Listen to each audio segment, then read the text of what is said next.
All right. Next, this one I'm going to try and explain where we can actualise ourselves now. I'm going to be reading some interesting law synopsis.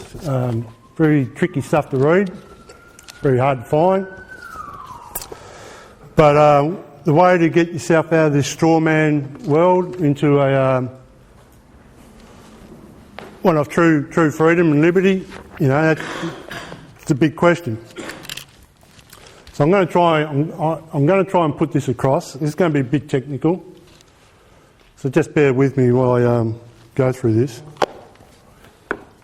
But before, I just want to draw a map about how Captain Cook kind of sailed down, just say it's the east coast of Australia. And when Captain Cook came on the boat, I'm not a very good drawer, all right? He was Admiralty law, the law of the sea. He was a navigator. The real person who was patronising was Joseph Bank. He was from the Royal Society of Science. His job was about botany, empirical evidence, specimen factors. When James Cook, he was more under the Jacques Rosé noble savage sort of knowledge. He had a lot more heart for Indigenous people. But it was Joseph Bank's charter that financed the whole boat to come down the south. But while they're on the boat, Captain Cook, he was the Admiralty, so the law of the sea takes rule. When he comes in, he puts a flag on Botany Bay. As soon as he puts the flag on the land, 12 miles around that flag's called a port. As soon as he gets off the boat, he builds a house, he becomes a magistrate. Everything outside the port was the parish. This is the law of the sea. This is the law of the land. Very important to know the differences when I go through all this, all right? So basically, when you buy your land, what they've done, they put all these surveying pegs out there, they squared the land up. You go and buy the land. Where you have your power is you have a title to that land. Your name is your title. What you call yourself is your right. Do you become an Australian citizen, are you a people, a consumer, whatever? It's your title. That your title connected to that land is that right, is your right. It's a right in rem. If it becomes a form of libel, it becomes a right in personam. If you go into a common law court, they're the two rights you've got. You've got a right of rem or a right of personam. You haven't got a citizen right. So you've got to know what entails a right of rem. Basically, the right of rem is your property, your thing. If you go into right personam, it's kind of like your ID, your copyright, your trademark. There's a whole different branch of conveyancing. As soon as you go off your land, the whole idea of the port, you know, when they come out here, we saw forest, so these guys saw timber, right? So as soon as they tear down the forest and they take it in the ports onto the boat, everything gets put down on book, gets registered, and if you want part of that chancery game of chancery, that's when you become part of the law of the sea. As soon as you want to put money in the pocket, you're in merchant law, under Admiralty law. If you want your land and you want to build a college, ecclesiastical law, then you can go through the church to build in the old days, because you're building something on your land. But as soon as you want to do financial trade outside your land, you get caught up in the law of merchant. Does that make sense? All right. So I want to kind of bit of Shakespeare here. Where did the law of international law of trade started? A horse, my kingdom for a horse. It was King Richard III at the Battle of Bosworth.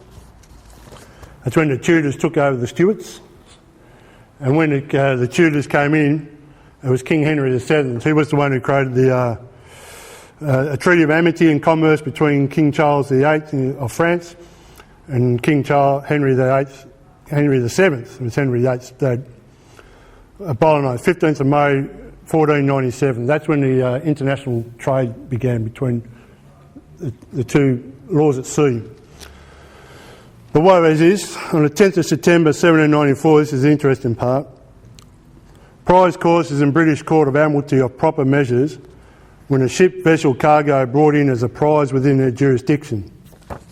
So basically, if you get caught by the police, you're part of their prize and you get caught into their magistrate jurisdiction because you're cargo, it's your vessel, it's your vehicle, it's all merchant law name. When two powers at war, they have a right to make prize of the ships, goods and effects upon each other's high seas. So basically when the magistrate and the merchant laws arrest you, we're under prize law. You're an enemy of the state. So they're capturing your vessel and you're going into their courts. When property of the enemy may be acquired by a captor at sea, but property of a friend cannot be taken. So this is really interesting. If you want to stop the merchant law, you've got to show I'm a property of a friend, I'm not the enemy. And this is when you start showing your totem, your heralds. Alright? Because it cannot be provided if he observes his neutrality. Hence the law of nations have established itself through the means of condemnation of prize, the state of court and admiralty, judging by the such laws and nations, treaties. So what's happening right now when we've got international trade going on right around the world, it's kind of like all these admiralty courts, like the United Nations, there's a big admiralty court. So they're doing all these trades about who's got the right to send cargo from Australia to China. It's the law of the sea. If someone comes along and doesn't play by that law of the sea, then they're a pirate. That's what's happening out of Somalia, or you're a terrorist. You're not playing by the rules of prize of condemnation. That's what it is. So what was happening in the old days, the French and the English, they had kind of like this honour among the navies. So they were to jump on a pirate's boat and they got all this cargo and they can't prove their paperwork where it came from, which is happening right now with terrorism laws. You know, they can jump on your assets pretty soon, right? You've got to prove your neutrality or they have the right to confiscate it. Right? This is admiralty law. So one of the things you have to do there is the common law master. This is how it's written in the old books. This was all written in about 1830s. This is the wisdom of the people in the 1830s. They kind of like foresaw what's happening right now. Common law master should be privy to the truth of the transaction in pre-paratio. If a seizure should be made without plausible cause, the captor is adjudged to pay cost and damages. So if you get caught, and if you can't prove it, by law you have to pay the damages. That's how bad it is. But if you're prepared to get arrested, that's one thing. You've got to get prepared for these guys to jump on you. And while you're prepared, by record, you can show that you're a friendly, you're not an enemy. This is what you've got to do when you go back to your coat of arms. I'm not the enemy, mate, because I'm actually a friend of the Crown. And by that's where you put your abatement on in a court of law. I'm fully aware that you guys are under the laws of nations and you're jumping on me because I'm a potential terrorist. That's from your point of view. I'm prepared for that, but I'm not a potential terrorist because I'm a friendly, I'm part of the friend. So where you go to your friendlies, you've got to go back to the church, the neutral party. Right, I'll explain a bit more about that in the next one. And how do you get from there? How do you prepare yourself from a citizen? How do you prepare yourself from the citizen of captured citizen to one of friendly character? That's a word. Character is a part of the law. If you're not a person, you're a character. Basically, when you draw your coat of arms, it's full of characters. So my character is a dragon, if it's a stingray, whatever. It's a character, that's what it's known. It's not a pretty picture, it's a character. So your friendly character is part of the Crown, because these guys are under the Crown, so are you. You're part of the law of land. So if you're prepared for that, they can't take you into their courts, because you can now take them into your court. kind of like it stuffs them up.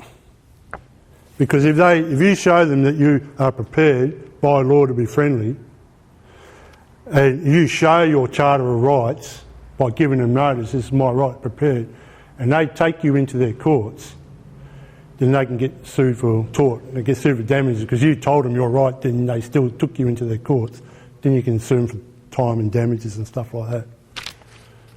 We've got to get prepared because they're not going to offer a solution for us. All right? And what happens, the main person to do this, the main person to do this is a notary public.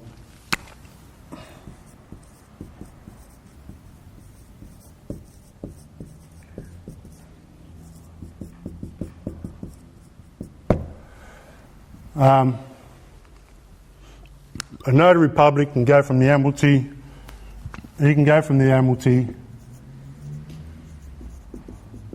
to the church. Why? Because there's a court where the Admiralty and the church meet. It's called the Court of Faculties. Has anyone heard of that? The Court of Faculties, its office is actually in, what I understand, is in St Paul's Cathedral. And what the Court of Faculties are, basically, they colonise a land, and the Admiralty and the church have got to know conclusively together what they're doing, so they're not out of balance of the rule of law, and that's called the Court of Faculties.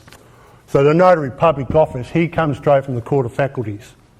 His job's to make sure that the Admiralty and the church don't contradict each other in the rule of law.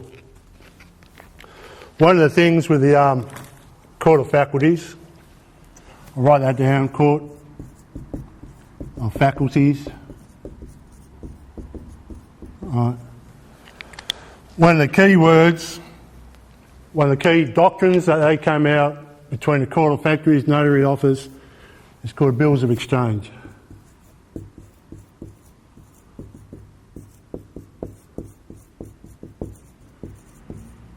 Bills of Exchange, and there's an act. And it is a doctrine, and it's an act as well. Has anyone heard of the Bills of Exchange Act? Yeah. If you get into big finances and you don't know how to get your head through the Bills of Exchange Act, then you're gone. All right, you really are. The way everything's closing down now. If you don't know how the Bills of Exchange Act, UK, works, opposed to the Bills of Exchange Act of Geneva, which is 1933, which created the UCC. If you don't know the difference between these two laws and finances, you're in a lot of trouble. You really are. Because these guys are working off Admiralty law of the sea. These guys are working off Admiralty law of the sea, but they're kind of checked it by the church. These guys aren't. This is how the Catholic Church are working through this. The Protestant Church is working through this. The big difference between the two, under the Bills of Exchange Act, there's one key word, there's two words in the English law that really made it most powerful compared to all the other constitutions of all the European countries. There's two words. It's called consideration and will. Free will.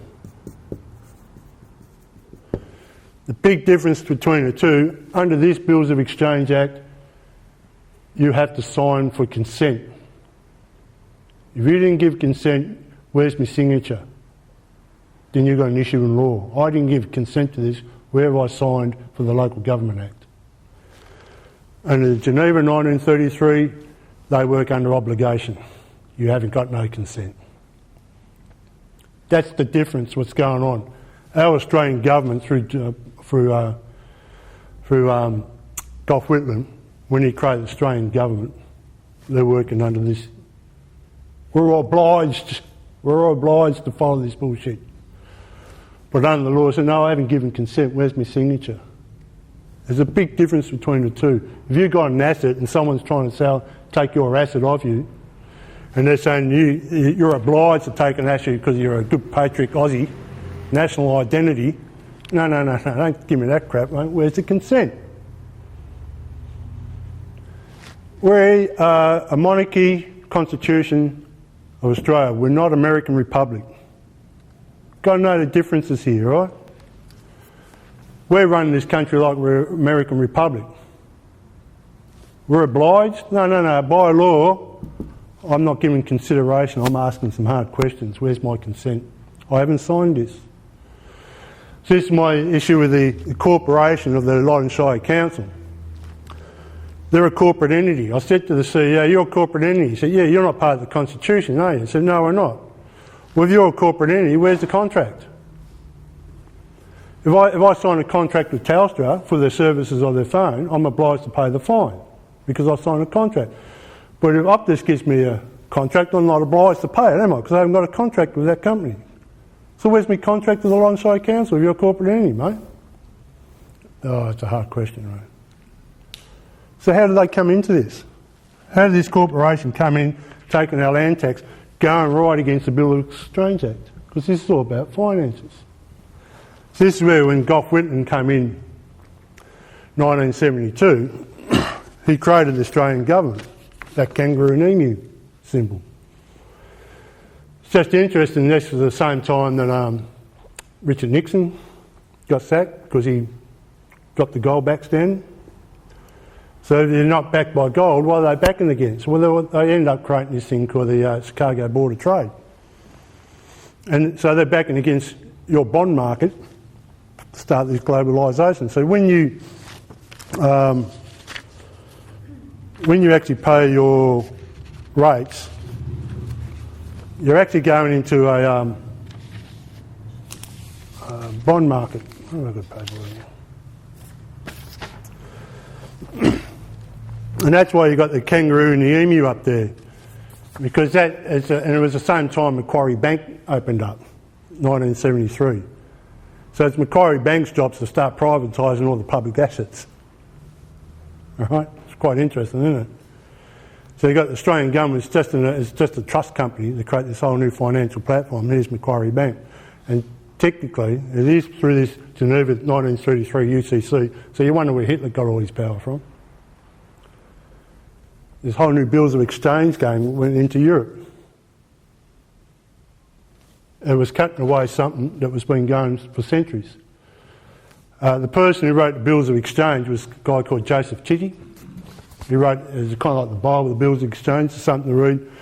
1822, I think he wrote, and that's where you get Chitty Chitty Bang Bang, the movie Chitty Chitty Bang Bang. It's all forewarning you about not to deal with the toy maker who comes out of Belgium. Something about Belgium. All right? It's really interesting, Chitty Chitty Bang Bang, because the chit was the cheque, the original cheque, see? So the English Admiralty had a different way of doing Commonwealth commerce, equity around the world, before what really stuffed them up was World War One. Because what happened in World War One, before World War One, all the countries had their own treasury. They had their own kingdoms, they had their own treasury. You know, Germany, France, well, not so much France, Germany, England, and Russia, and all that.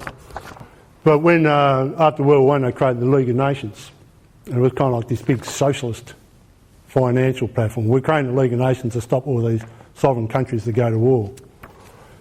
And you know, it was run by a bunch of Jews, basically. So when Hitler came out, he basically said it was the Jews who created the war, because he was backed by the monarchists of the German monarchists originally, Hitler, before he turned on them. And he basically told them that, you know, who created the League of Nations. And that's why he got all this power behind the German front. And it was interesting, they had a lot of the Maltese crosses on the German Nazis symbols, which is backed by the Catholic Church.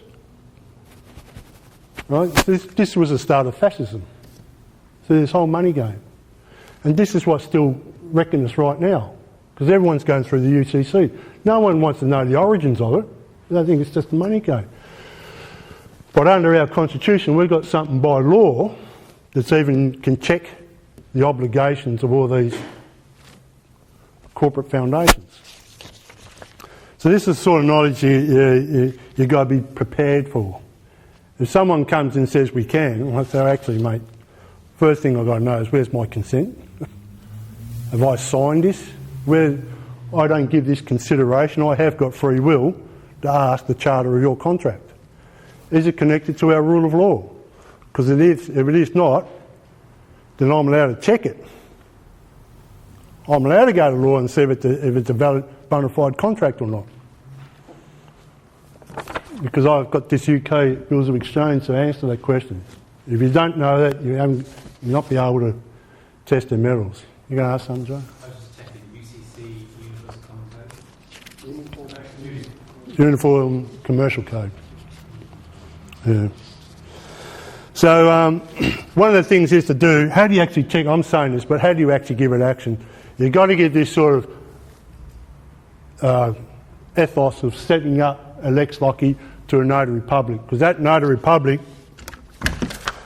he's a very powerful, if a notary public sets up, looks at a business charter and he puts his stamp on it, because it's all within the custom and usage law, he puts his stamp on it, he's actually got high authority in a Supreme Court judge. Because he's a Crown office. They're expensive people to talk to.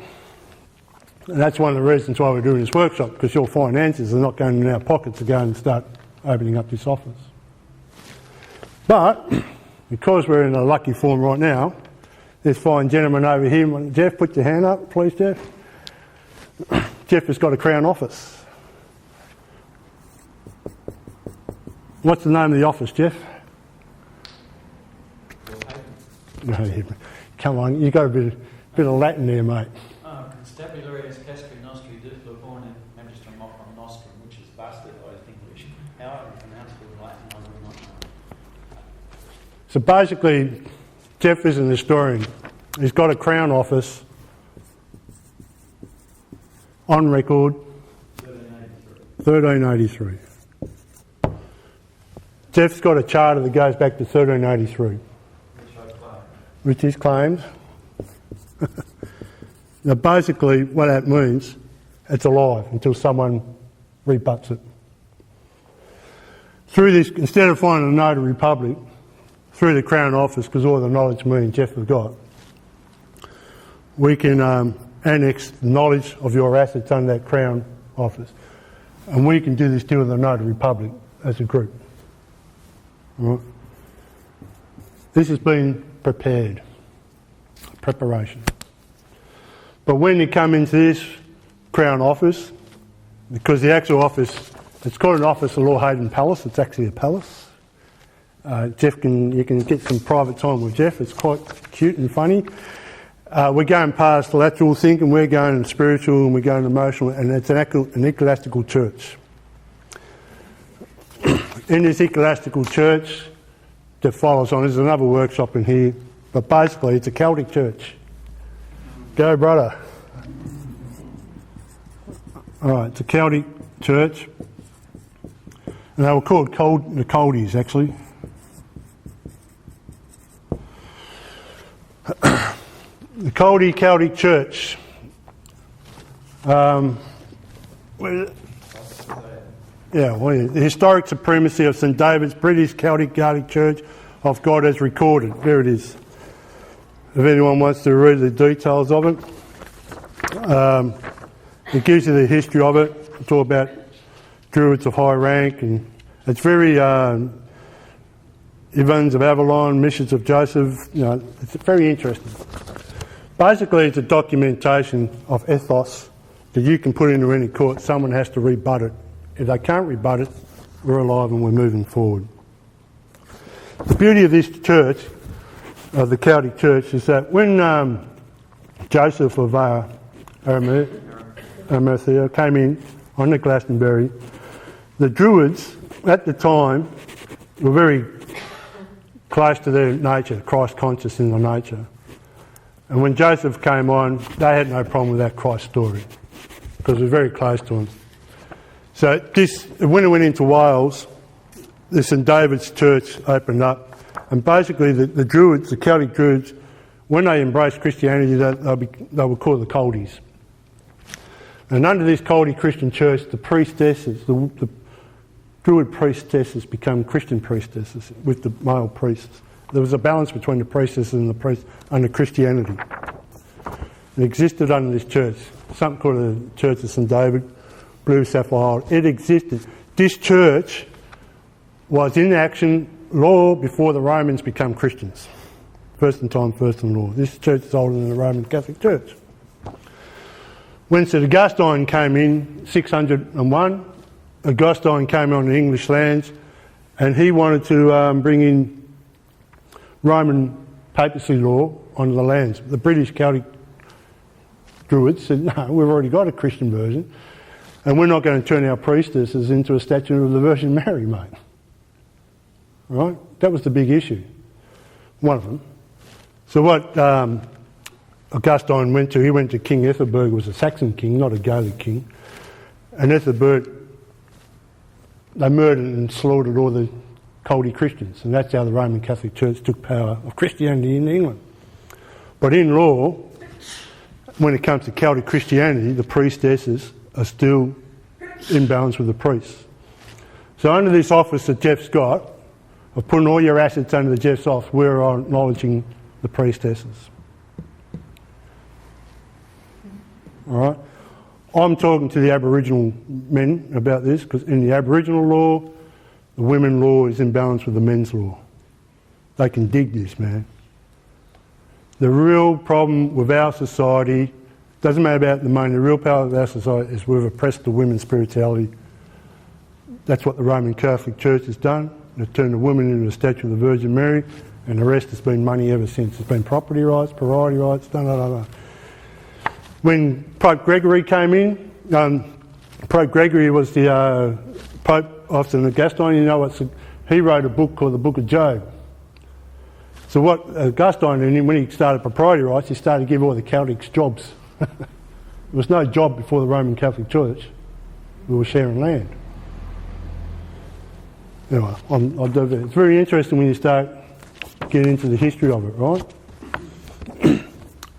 Because one of the things we want to do when we get prepared, when I'm going up to the council, it's one thing when you've got to show the court a remedy. You can go up to the judge and say, oh, Judge, that guy's wrong. And the judge says, oh, I know he's wrong. But have you got a right to replace the wrong Ross? You've got to show the judge the remedy. If you can't show him the remedy, then these bastards maintain, because this guy right now is probably administrating $250,000 worth of ratepayers' money. So if you want to take on someone who's got $250,000 and you want to prove it right, you're going to prove him, show him an administration that can handle that $250,000 accountancy firm. Or if you can't prove it by law, you don't win. You've got to show the remedy. If you don't show the remedy, you don't get it your way. And that's why you've got to know your story. You've got to go deep. And you've got to show that you've got to put up your standard and say, oh, this is wrong, this is right. And what you can do is something called a specific performance. If you can perform to the judge, I've got a 5-year trial of a community development, and this is a group of people we're doing, it's on the table, it's all documented, notary public stamped, you move forward. That's how you grow. You can't go up to the court and say, oh, I'm a victim, it's too big, it's whinge and everyone's a prick. Do you know what I mean? There's no future in that. How can a judge say, okay, everything's fucked, Ross, you know? You're not going to win. But everyone's saying, no, I've got a story, I've got a strength, I've got a memory, here's a group of people, that guy's wrong. We've come to an agreement, we want to do something right. You've got a notary public, you talk to the bishops, you get some people with a big crown. This is how you move forward with grace and good honour. It's a big thing we've got to do is agree to what we want to do. Big problem. That's a lot of workshops. But right now, the Admiralty's in power because you know why? They know how to administrate jumping on people. They know how to distribute the wealth. It's a pyramid power. You go into an Admiralty and he's got all these things like here, you know. So when you go into the magistrate court and you actually pay the fine, to me it's not a fine, it's a negotiable instrument. I went into a court once and I got a fine for $60 for a parking ticket. And the barrister said, well, What's the problem, Ross? Are you disputing you got the ticket? I said, no, I'm not disputing I got a ticket. Well, was it your car? No, I'm not disputing that. I said, what's the problem? I said, the problem is that you've used my name on that fine without my consideration. I haven't signed it. No one signed it from your part. I just get it from the mail to pay a fine. You've used my name without my permission. No one signed it from your side. It's not a legal document. Got into the county court and that. Barry says, I don't know how you got in the county court on this, Ross. This is the first person getting in the county court on the fact that I had not given consent to this fine. Because me, it's not a fine, it's a negotiable instrument. They've used my name without my permission. I can negotiate on that. Because in the Bills of Exchange Act, what happens is, why they capture you, the terminology of it is that you are something called a holder in due course. Why they got your name and you're sailing into their courts, and the court, when you go into court, the judges and the clerk of the court is the actual banker. The clerk hires the judges out. So when you pay the fine, the clerk is getting the money. So if you go from a magistrate court and you go to a county court, that's a different banking industry, it's a different clerk. So they'll love to have your business into their court. If you go to the Supreme Court, they'll love to have your business into their court. But the Supreme Court can fine these other courts for malfeasance judgment. All right? So when I went into the magistrate court, all my arguments in Latin,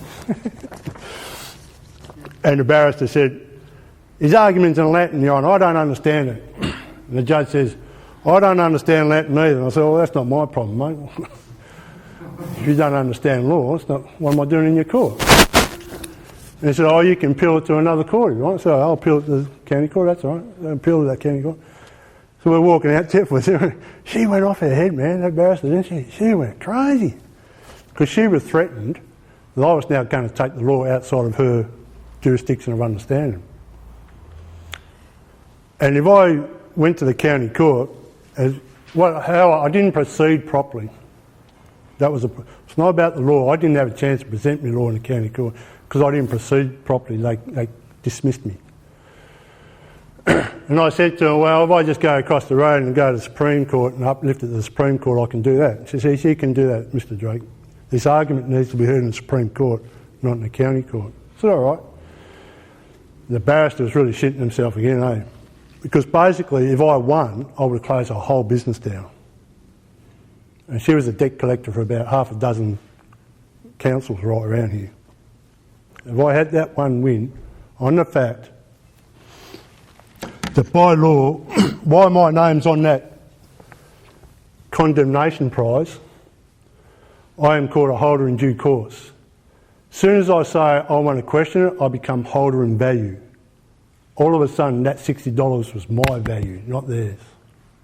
You understand that? They had $60 on my fine. They had my name, Ross David Drake, $60, my life. And if I was to pay it, while I'm to pay it, it's called holder in due course. So once I've paid it, it's been accepted, the whole contract's closed, get another one, right? But as soon as you say no, I haven't given consideration to that, you're no longer a holder in due course, you're called holder of the value. That's my name, that's my $60. That's my value, it's my consideration. Now I can start asking some hard questions, because that's my $60, mate. You're allowed to do that. You've got my name with that $60, that's my $60, because I'm allowed to ask them hard questions. That's when it gets difficult to them. Because I'm allowed to prove my neutrality, see. And if I went and proved my neutrality and I went to the president, I would have closed their whole debt collecting law firm down. That's why she was panicking. This is where you've still got a lot of power. You know where your rights are, and you know where the res is, RES, and you know how the Crown can protect you. If you know how the Crown can make you a neutral character in this condemnation prize, then you have authority. Captures at sea, this is the real curly. This is one of This is the real perler. No one's ever put this one out in a common law workshop. Why it's called captures at sea. This is the Latin for it. It's called jury belli. Now basically, because the Aboriginals are beyond contract and they're not part of the Constitution of the Commonwealth of Australia, that's why they wanted to be part of it, the referendum. But with the Aboriginals, they're beyond jury belli because they are protected by the Crown through the Island Pacific Act. Technically, by law, Aboriginals cannot be arrested under jury belli. There's a lot of Aboriginals in our court system, all right, because they don't know how to defend themselves. And it's called jury belli. And that... Sorry, what's the literal translation of jury belli? Yeah. The right of war. That's what it means. So what can balance it off? You're a neutral party. It's called a choose an action. One of the things you have in your rights is called a choose an action. You can choose your actions. That's a big thing too. I want people to write this down. This is one of the big ones. Choosing action. You get in the law books, look at your rights under choosing action. You can choose. We're one of the few countries where you can choose your action. Not many countries have that right. The Admiralty choose an action to jury belli, the right of war, to jump on people, condemnation. They ain't got the right paperwork. It's our prize. It's a prize at sea. If they do it on land, it's called a booty. So what can deflect this? There's another right of action, and we have this sort of right, and it's called, they say the right of war, it's actually the article rights of war. There's another article of air. Has anyone heard of the article of air? It means choose an action. It means the right of peace.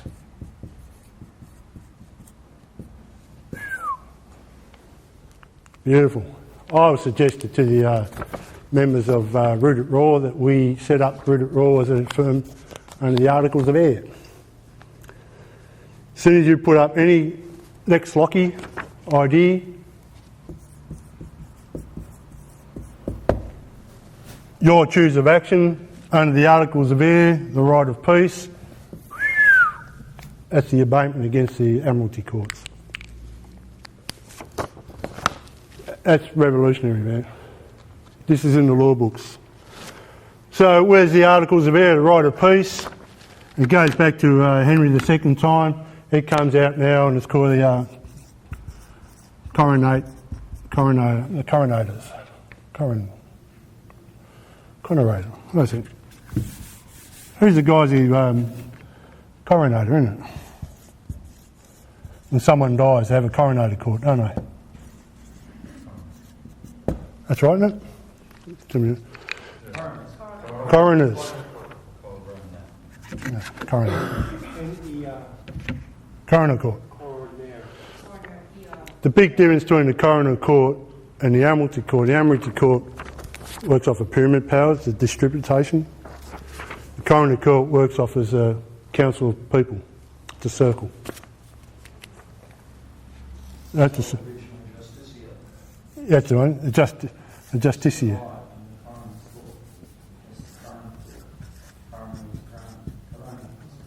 Yeah, Corona Crown, yeah. Thanks, Jeff. You can go through the Supreme Court, Corona Court, there's a justicia. You can put all your assets under that preparation. If they're trying to say it's going to be a lot more harder argument to get your assets off when you start talking these languages. Because this goes right back. That's actually the precedent, because they still acknowledge the Crown. The Crown. What the Crown brings in, the Crown does not dispute. So that's what me and Jeff are talking about.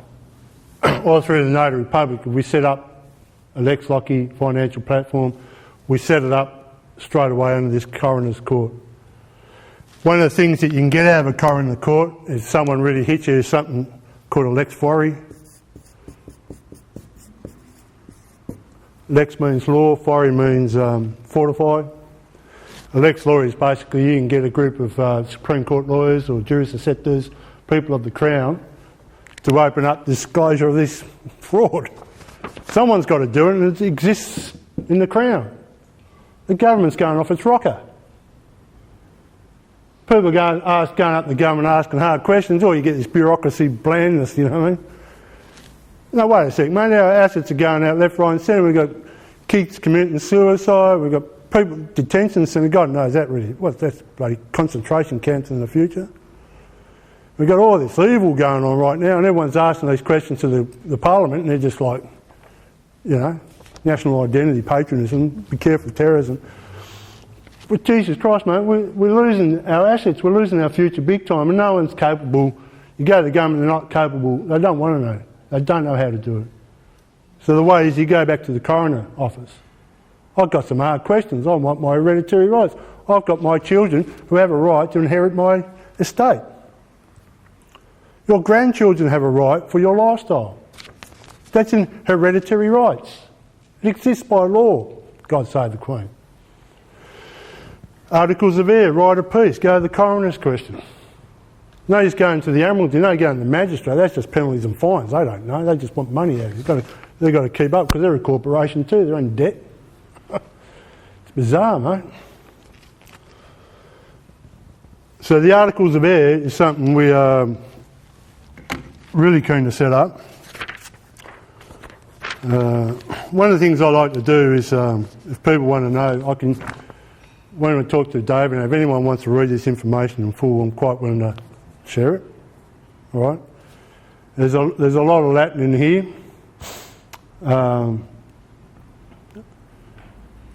This is interesting. When property is condemned by fictional indentment of law, deemed by the property of the enemy.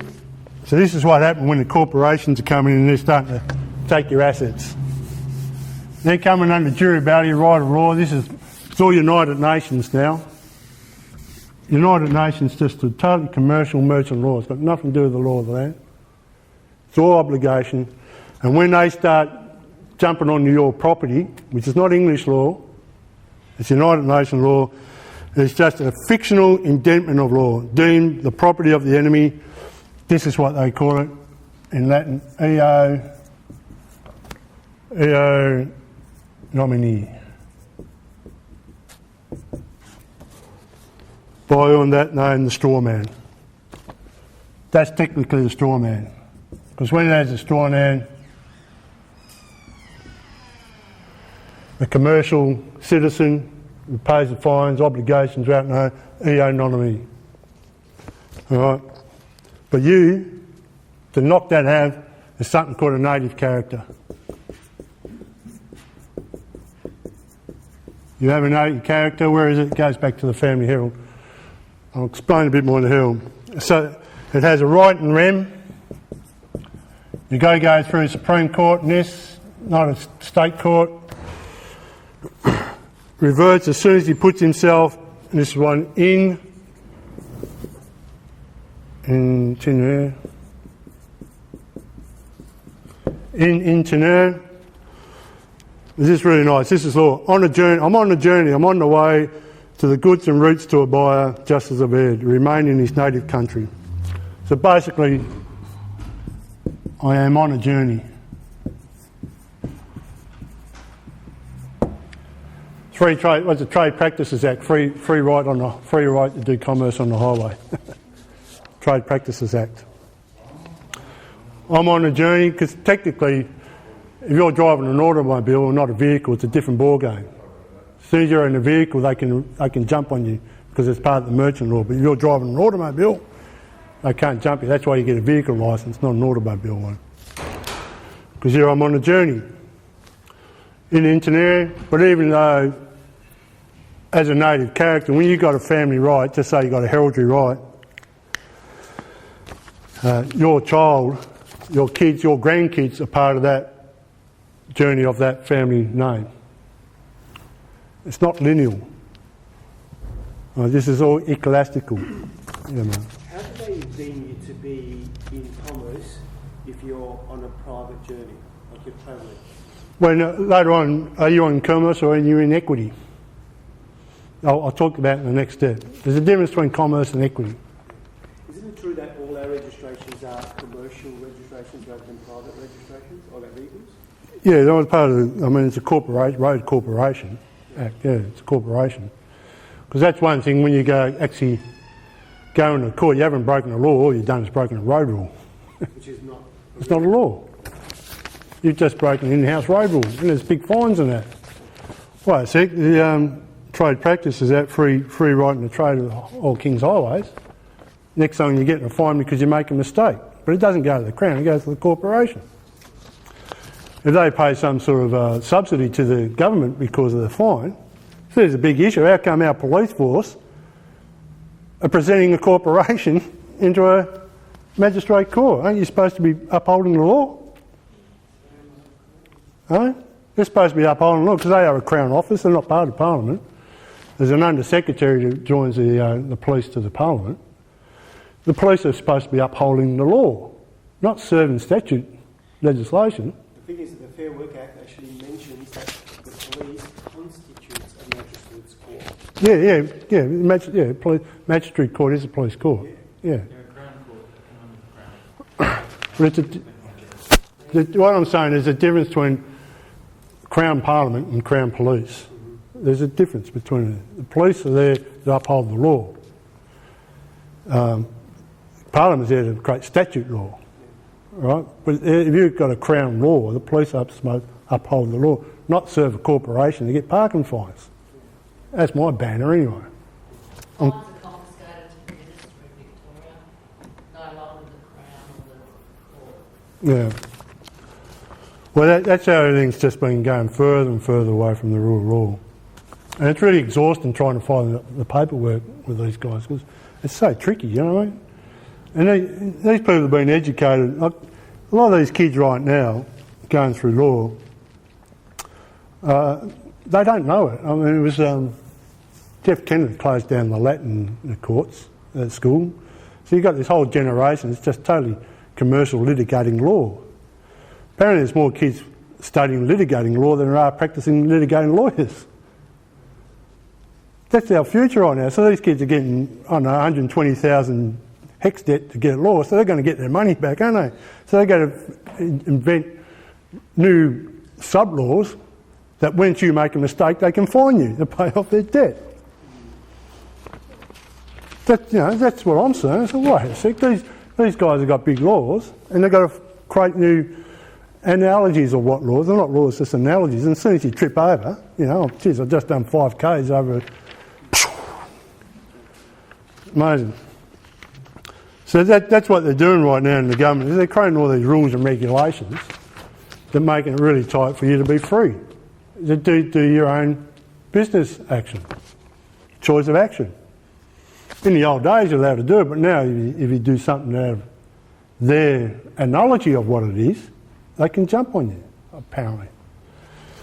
But if you get registered up, if you get caught up in their registrations, but if you set something up that's on record, not registration, and you are prepared that when they come in, then you've got a right to say, no, actually, I'm smart enough, I'm not going to get captured into your sea. All right? I'm going back to the old history and we're setting something up through an old rule of law it's got foundation in law. So then it's up to them to rebut that law. They have to challenge you instead of you defending themselves. That's what we're envisaging. All right? But the main thing is and that principle, there's a good word, the principle of it is called post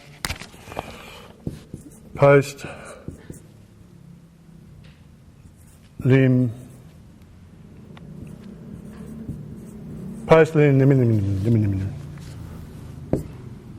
I closed my Latin school down in Kingallis and my Latin's not too good. What that means is the principle, it's a principle, post lim. The captured person's right of goods were restored to pre-war status when the captured person's returned. So once you're waking up, you want to go back pre-right of war. You have a right. I've just woken up. I'm allowed to go. The thing is, if you put an argument in the court post liniment and you write it up and you write it all down and you present it to the judge, that person has to rebut it. That person has to prove it's not law. If they can't prove it's not law, then you keep going on. So what Jeff done, he claimed this 1833 claimant, 1383. He's put it out to the public. No one's rebutted, haven't it? So Jeff's alive until someone rebuts it. That's pretty simple. And how do you do it? All you got to do, if you've got an idea, you just put a notice. How do you do it? You just put in a notice of a public newspaper. Public notice. Let it advertise for 4 weeks. And that gives just say, in Jeff's case, that gives someone a right, oh no, that's my claim. They can dispute it before. That's what public notice is. And if no one disputes it, then you go to a notary public or a QC, even a Justice of the Peace. And as soon as they sign it, because the Justice of the Peace is on record to the Crown, as soon as they sign it, on that date is when you become alive. Then you're in business. So most people go straight into the Crown Registry, see, because they think they've got to do business with the Crown, and then bang, off you go. Or you go through, you can do that even in small business, you go through the small business, you offer them to do the registration for you. So if you've got an idea, you just publicly notify them what you're doing. If you go through, use words like post-liniment, I want to go pre-war. I want to do all my exercise, which we can set out. Whoever's coming to want to take you into the world where they've got to prove your public notice unlawful. This is where you get your sovereign rights from. Don't wait for an invitation. Just choose an action. And another key word on that is inter vivos.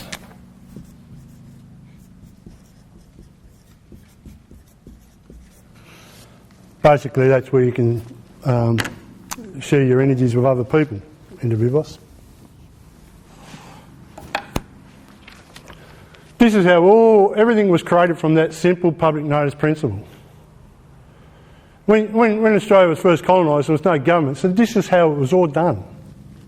The English, it was all done by people getting off their butts, free will, not want, will it, common will, understand the rules of the engagement, custom and usage law, treat it with respect, go through the principles and create it.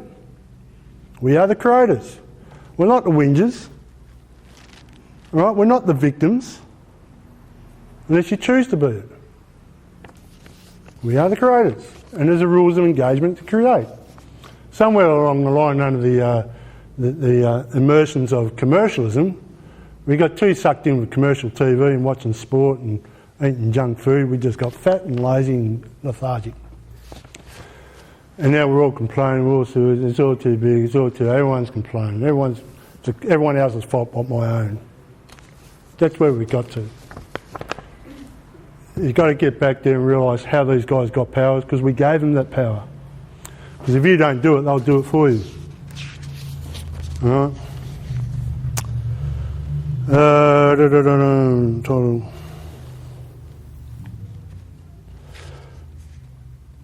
A title originally defective, being acquired under sentence of an impertinent court, secured by an intervening peace, was effect acquiring of all titles possession arising from war. To acknowledge one's title is to cure towards an intervening peace, acquiring from the possession of war.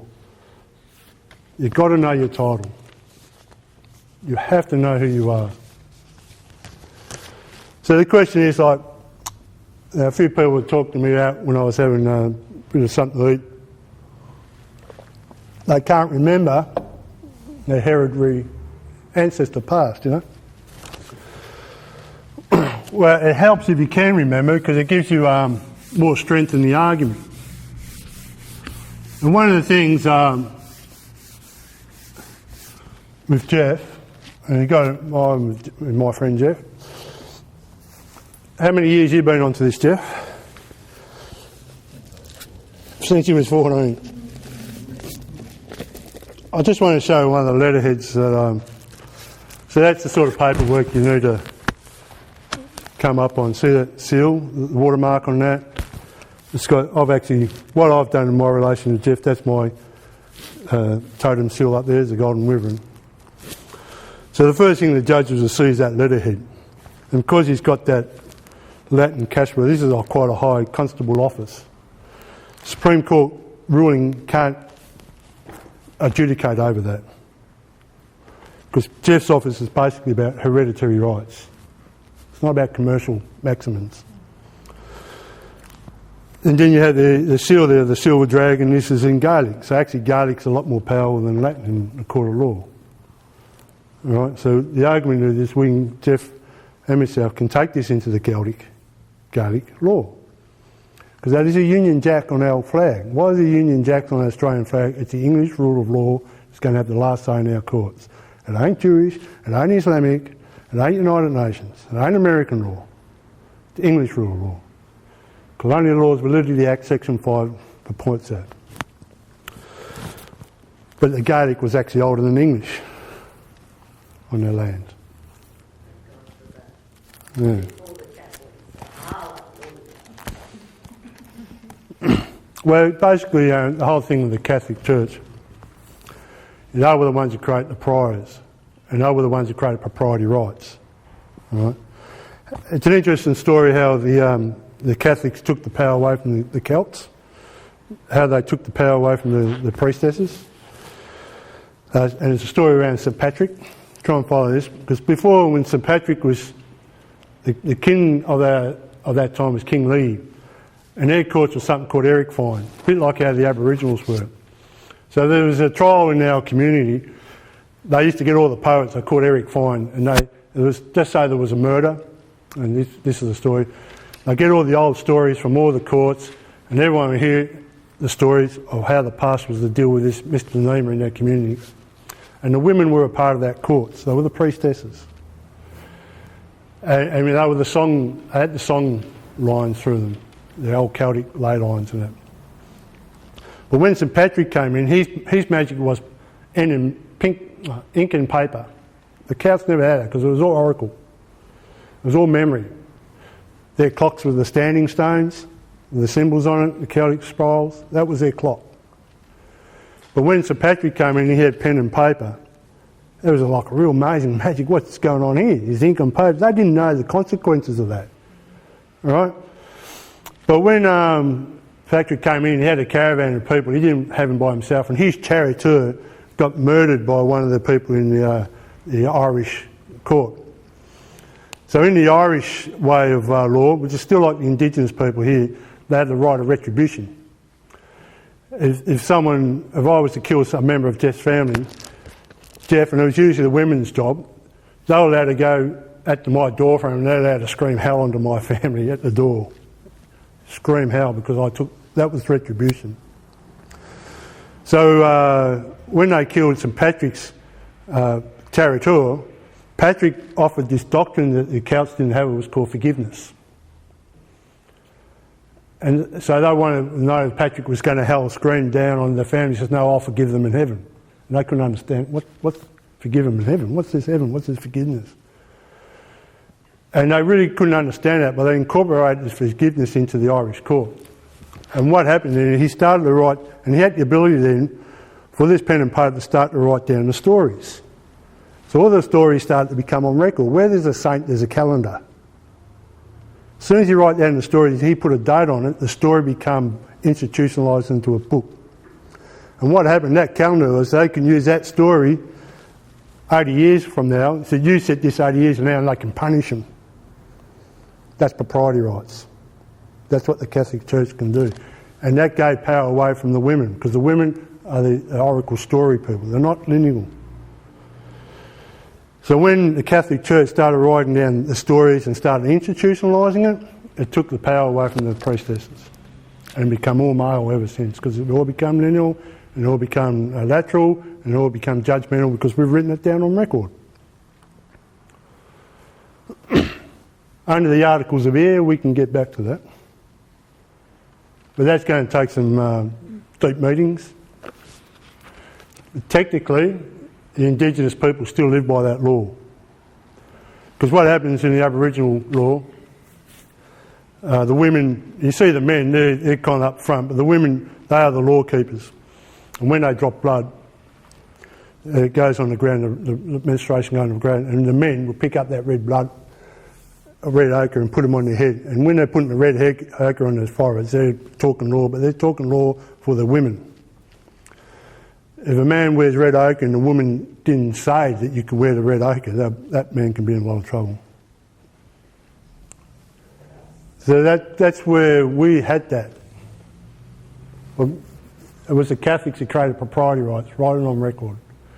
Everything became an institution, because that story that came from Ireland got drafted back into the Rome, and Rome canonised it, and that's how they created all these laws right around Europe. They took all the good laws and killed the bad laws. Articles of War. Fascinating stuff, isn't it? When you can see how that is kind of like modernised to where we are right now. So when it comes to, I want to go, so what's happened, when you get the lion and the unicorn, that really came in power during King James I, after Elizabeth I died away, she had no heir. And James I, who was James VI of Scotland, came into England, and he was the one who created the lion and the unicorn. And he was the one who created the prerogative of the crown, and the one thing he really introduced was the Conveyancing Act. Sir Francis Bacon was the one who brought Conveyancing Act into the rule of law. There's some really interesting arguments between Lord Coke, who was the old English common law, and Sir Francis Bacon. They really hated each other in the courts. Well, Sir Francis Bacon and another lord called Lord Ellesmere, they were the ones who created the equity courts into the Crown. And what equity courts is, that's where you get copyright, trademarks, propriety rights from. That's where it comes, and that's what the lion and the unicorn's all about.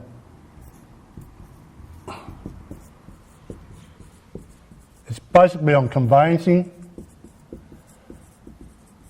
laws. Patents, copyright, trademarks. The interesting thing is, that came out of Scotland. The unicorns of Scotland, there was something called the Order of Unicorns, came out of, it's a unicorn magic conveyancing, if you want to, not so much the lion. The lion's the law, but the unicorn's conveyancing. This came out of King James. King James was, at this time, was late 1500s, before he became, let's say, 1590s. Now, there was a dude over here on the east side of Scotland called Macquarie. Lord Macquarie! This is where it's really interesting. He had a seal, and it was like a castle.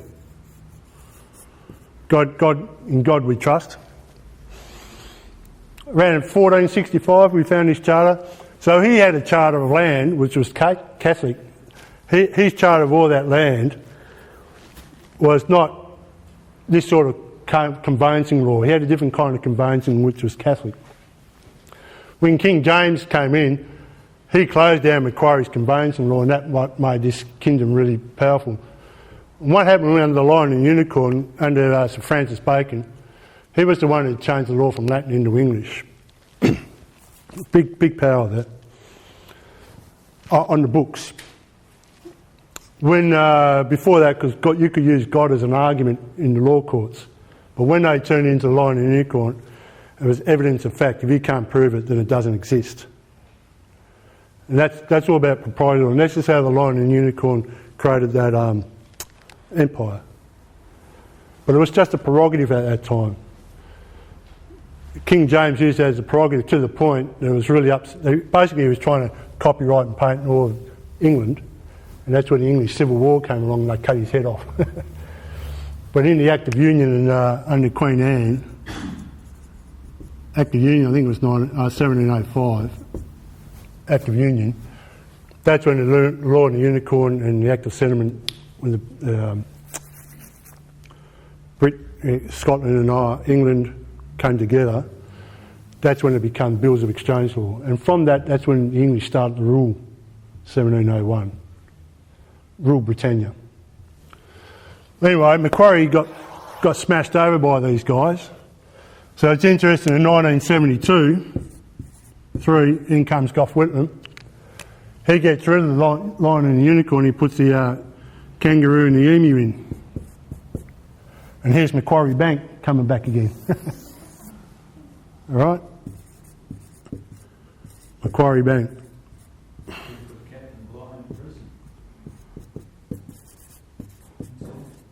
Macquarie did, yeah. So Macquarie's got this really nice Catholic background. In 1972 they create the Australian government. And this is why they sacked Whitlam. Because he started to borrow money outside this rule of law. He started to borrow money back into these private investment bankers, because this is when OPEC was coming in, or the oil barons. Didn't work. Another really interesting thing that was opening up over here, over in America, is called the Chicago Board of Trade. So what happened, because when the first time they tried to have a referendum for our local government to be part of the Constitution was 1974. He was the one, the Australian government was the one where our land tax was going in through local government, a bunch of CEOs, but that money was going into the Chicago Board of Trade. And we started to become a bond market. Because it was no longer backed by gold, the American dollar wasn't backed by gold no more, they created a new bond market. And that bond market was through this privatisation of banking of our land tax. Australian government was getting heaps of money, and they were starting to spend, a lot of people made money out of this. Bloody Packer made heaps. This was when the cricket was going off its head, get rid of the establishment, a big advertisement, a lot of colour, a lot of lights, everyone was making money. When the Labor Party came in, with Gough Whitlam and even Keaton, deregulating the banks, everyone made lots of money. You got a good time. Well, now we're going broke. That's a whole generation. We made heaps of money here, but now the books aren't meeting up because the books have gone foreign. And what's happening now, all these foreign books, they're all doing these, they're buying debt instruments now, you know what I mean? That's all they're doing. We're in this big debt. Just say we're under a $600 billion debt. Whatever we are. So who's buying the $600 billion debt instrument? It's the Chinese. So you wonder why all this Chinese infrastructure is starting to come in. It's because what this particular thing set up. We were all cheering it at the start. The bond, and one of the interesting things is, when it comes to the bond market, what creates a bond market, a corporation needs to have something, I can't remember what it's called, they need an annexation from the government that they will be promised 5 years federal funding from the government to create these corporate municipal council governments. If they've got government federal funding to support that, because they need at least a 5-year term, then the corporations can borrow money from these companies because they've got a 5-year guarantee, right? So when Abbott came in, he's cut that finances off the local government. The local government's no longer got a 5-year guarantee funding for federal government. These guys can't no longer get loans from foreign banks. Well, they don't exist anyway because they lost out in the referendum. Well, this is the thing with the referendum, see? They want us to vote these corporate governments into our referendum to justify the crime. Well, we keep knocking them off. The reason why, this is really interesting, why did the Abbott government cut that off? It wasn't because of a bad policy. It was Howard government brought in this school chaplain scheme, right? Which really offended a lot of these right-wing Christian movements bringing in their Christianisation of their kids. So this guy from Queensland took that to the High Court on the grounds the federal government cannot directly finance non-registered government departments. They can only finance other public bodies.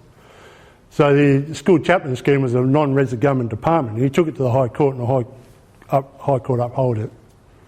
Panic mode. Australian government took the High Court again and the High Court upheld it. Federal government cannot directly finance non-resident government departments. So when you go to our corporate government, these CEOs, there are non-resident government departments. So the government cannot directly annexate finances into a corporate government. That's why they can't, they said we're no longer financing corporate governments. We're talking about local council. Local council. So the local councils are panicking. This is what we're on the brink on, man. This is like, well, what's keeping this thing afloat? It's the only way corporate government is to try and put up the rates. But here's the Labor Party's put a cap in on the rates. they've run out of, they don't know how to count money. So me and Jeff went into Macquarie Bank some time ago, didn't we?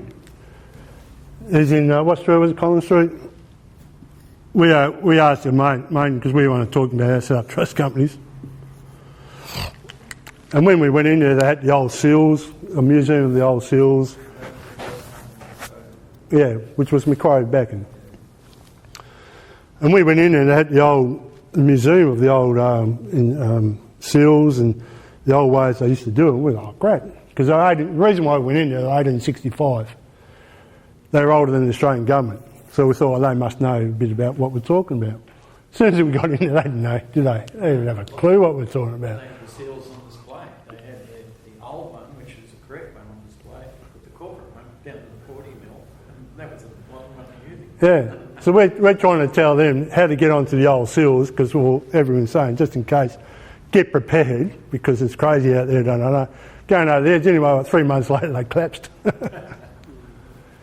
And we walked out there, didn't we? And we said, these guys don't know how to count money. Because everything's computer generated for them. If it's not on the screen, they don't know how to innovate. Right? They don't know their sovereignty or their strength to create. It was dumbfounding, wasn't it? We just went out there, my God. So we would tell them an innovation, free of charge. We'd tell them how to save their buck, go back to the basics, and they were like, you know. And we're going, geez, you guys are getting a lot of money and you're losing it. What I'm not talking finances, I'm just talking law. It seems everyone wants money, but no one wants to know the law of money. Too hard work. It's a big difference. I'm talking to the CEO, the CEO of the council, he's rolling his eyes out, he doesn't know what I'm talking about. There's this guy Tyron, he's the local government, he's only a young bloke, and I'm talking to him about law and he's like, I said, my God, you're running our council? You don't know what I'm talking about? So, you know, it's a bit despondent. Like, one of the things with me and Jeff, we've got a lot of great innovations. We've got too many innovations, if anything. That's our problem. We've got all these great ideas and we've got all this knowledge and that there, but how do we make it applicable for the community? When What you just explained, you've opened up another part of it. We can now do sovereign equity through the basic. Yeah, I'm going to get that, Jeff. So he's full of pre-preparation, Jeff. Yeah, and that's what me and Jeff are doing. We are talking about just going back to the basics. The way to create community, the way is that just go back to the basics. Who are you as a family unit? Right, and just be content with that. It's all about wanting to be sharing in love with your future, being your children, your grandchildren. There's no independent individuals in this. If you want to be an independent individual full of wants and I want to make lots of money and go to the casino and that, well, go and play with the government. They want you. From their point of view, you're called a consumer. All right? If you want to make money and we want to get rich, go to the government. But if you want to create a commonwealth, all right, and that's the key word, isn't it? It's a common wealth. Because before a commonwealth, it was used to be commonweal. If you get a common will, we can create a commonwealth. not a common rich. It's an individual rich. And that's what's going to collapse, is your individual, independent, I've got my own bank card, this is too hard, I can get in the car and be up a highway within 100 k's because it's too hard. That's going to get crushed. Because the government's running out of money. And they're putting and all of a sudden they're going into India and China. They're opening up this middle class banking system in India and China. Our middle class system started in the 1880s, 1870s, 1880s, when all the gold was coming in. It was a upper class and lower class, and this is when Marxism came in, all these socialists came in, and everyone wanted a bit of the gold money. So we better get this manageable. A bunch of people called Rhodes Scholars came along out of Cambridge University, and they created this middle class mortgage belt. Keep people working under the mortgage belt. And that was, by law, set up in about the 1880s, fascinating history, and that's what Australia was built on, a middle class financial platform. So we've had it, and we've created colleges and universities to educate us on that. So all of a sudden these guys have picked it up and put it into the rice fields of China. Mortgage bad, but you can't buy nothing in China. So they're all coming here buying it, but they've got bank loans over there. Wow. So next thing you know, what's happening in Melbourne, the Chinese are buying all these office blocks, because that's part of my building games, turning old warehouses and offices and that. So the Chinese got the money, they're buying it, but they don't know how. They're just buying it because they think they're getting rich. But when you buy any property, you've got to offer this maintenance with it. You've got to create. They don't know how to do that because they haven't been educated. So one of the things I've been saying about all these foreign investments coming in there, they're buying, but they're not offering the service or the maintenance that creates a community around it. It's not their fault. They haven't been educated. And it's the same with India. A billion people in India just going to have a mortgage belt thrown in there. Now the guys that are doing the mortgage, they're making lots of money. Lots of money. You know, I think Tony Abbott's signing off all these Chinese free deal dates, trade deals. Well, that was the Saudis. They did their neighbouring Perth. They bought office blocks and they wrote it onto their books and they didn't even let it out. So they were sitting there empty for 10 years. Yeah, assets. And that's understanding equity. Yeah. So one of the things is that when you use common will and commonwealth is that you've got to build on it. It's got to be built for your next generation. It was the English who created this. Everyone jumped on board. All right? So you've got to go back to the origins of the creators who created this equity, commonwealth. But one of the things with the English, the freedom of speech, and it brings a lot of people in, but now it's getting too congested. It's not right, wrong, and there's nothing racial or anything like that. It's just the factors of economics and laws. The basic, and I know it's getting too much. All right. So one of the things that we want to try and do is how do you go back to the basics. So before there was all the corporations, and this is what I want to talk about in the next section. We've only got 5 minutes. Is the trust companies.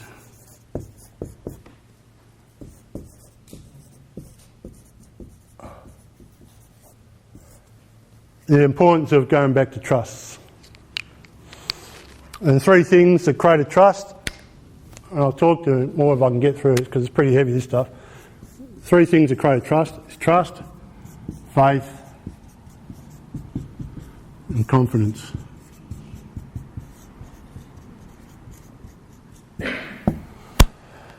I've been talking to my fellow friends of Root at Raw, and we want to create a trust company around trust, faith and confidence around this food product. It's going to be a prototype.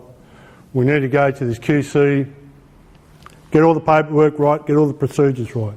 We want to create a Futuro rule around it, make sure it's solid and strong, so when a corporation, insurance companies, foreign investors come and says you can't, we're saying actually we can. And they have to prove by law where we can't. But we've got to get ready that if you're going to business, you've got to get ready that someone's going to check you. First in time, first in law. Yeah, first in time, first in law. So that's why we're going, further you can go back into law, the more power your argument is in court. one of the reasons we go into hereditary.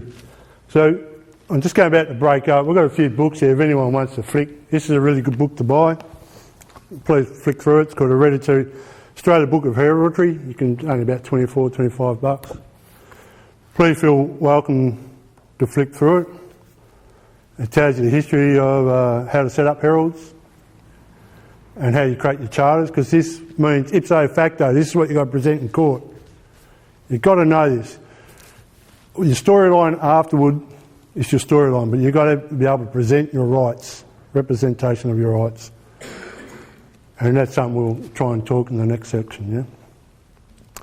So feel free to flick through all that. And we can talk a bit about our root at law symbol, wherever David's gone. Any questions? I have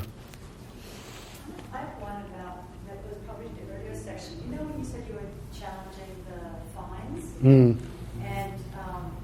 said you didn't present or represent something. Why did it not work? And do you know what to do next time so that you can? Yeah. That's kind of a test of can you use this whole system? Yeah, one of the things is when you go into court, you've got to know the clerk's the banker. And it is presented because when you really got to set yourself up as an office, someone who because when you pay the fine, and if you win the fine, the clerk's got it through paperwork, show the right procedure for that money to go back to your own pocket. And if you don't present that in the correct way, they'll stop you from doing the procedure. I went in to represent myself.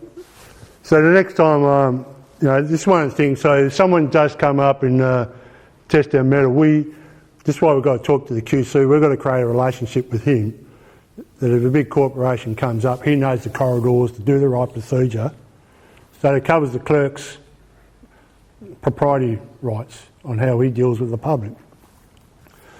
Because he's got a, basically when you get a QC or a law firm, they are their own law firm. They've got a herald, right? And they've got a paper trail, propriety rights of how you get money from one court to his court or to his firm into your pocket. It's all got about paper trails. So I haven't got that. I'm just a layman bushy who says I've got a right. It's a bloody good right, but no one's reading it. Because I don't know procedure, and I don't know the honour of the institution of the courts, right? So that's why we have to be humble, be a wise man who knows his limitations. We have got a QC who's willing to represent us because he really understands this, he really digs it. That's the main thing. So we've got to negotiate, and that's where we're at present. We've got enough knowledge how to present this into the Supreme Court and who to present what argument and all that. That's one of the reasons why I'm doing this workshop. Did you say we do have a QC or we need to? Oh, we've got one that's willing to meet us, yeah. He's a notary. But then again, he's got his own life, he's got his own rights and proprieties as well, So every time you talk to someone in law, you've got to, even now we're negotiating with each other. Do I dig this guy or not? 95%, 10%, whatever. Where do I fit with this? Everyone's got a right to negotiate their own stories, and that takes time to create relationships with people, and that takes this key word, trust. Yes, please. What happens if Australia becomes a republic? Yeah. And all this, the Crown thing goes. What happens to all these laws which go back? I think we end up like America. Because when it goes to republic, and the problem with a republic, it's based on administration and equity. And if there's no administration, there's no equity, like the French Republic, it's a bloody revolution, heads get chopped off. But while you're on the monarchy, we have access. It's not just equity and administration, there's all these other access we can have. Yeah, there's no successful Republicans. But under this way, we have ability to manoeuvre and shift. We can go, because basically I can go to another Republic, I can even go to the Archbishop of Melbourne and talk this around. So we can kind of like move around the sore spot. That's the beauty of a monarchy. If we turn up to a republic, I think we're run like a republic right now, but I think it's going to get a lot more violent. Because when America cut off the king's head, they cut off that access to all knowledge. That's my gig on it. I'm getting the cut off there from the cameraman. So we'll have a bit of a break for half hour.